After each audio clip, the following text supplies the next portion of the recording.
રણુજા જવા નીકળી ગયા, રસ્તામાં આવું એક્સિડન્ટ જોવા મળશે એ તો ખબર જ નહોતી. મસ્ત મજાના બધા તૈયાર થઈ ગયા, બધાને રામ રામ કરી દીધું, નીકળી ગયા રણુજા જવા માટે. ડ્રાઈવરને ચાની ટુસ્કી મારવાનું મન થયું એટલે બધાએ જ મંગાવી લીધી ચા અને મસ્ત મજાના ઘરેથી ઠેપલા લાવ્યા હતા, એના ભૂકા કાઢીને નીકળી ગયા રણુજા જવા માટે. મસ્ત મજાની ચાને ટુસ્કી મારી દીધી ને મસ્ત મજાનું સીએનજી ભરાવાનું હતું એટલે મસ્ત મજાનું સીએનજી મળી ગયું ને ભાઈ સીએનજી ફૂલ કરાવી નાખ્યું ને બધા ભાઈઓને પૂછી લીધું મજા તો આવે છે ને.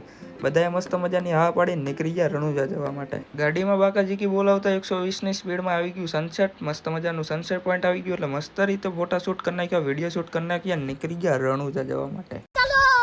ચલો 650 કિલોમીટર હતું ને 150 કિલોમીટર હજી બાકી છે એટલે ડ્રાઈવરને મસ્ત રીતે ચાની ટુસ્કી મરાવી દીધી, બધાએ ચા પી લીધી, નીકળી ગયા ગાડી લઈને રણુજા જવા માટે. સીએનજી ગોતવાનું હતું, સીએનજી મસ્ત રીતે મળી ગયું, ફૂલ કરી નાખ્યું ને પહોંચી ગયા રણુજા. મસ્ત રીતે ગાડી પાર્ક કરી નાખી, રૂમ લઈ લીધો અને આનો ફૂલ વિડીયો જોવો હોય ને તો આપણી ચેનલમાં આવી ગયો તો જોવાનું ભૂલતા નહીં. મળીએ નવા વિડીયોમાં, તો લગી બાય બાય.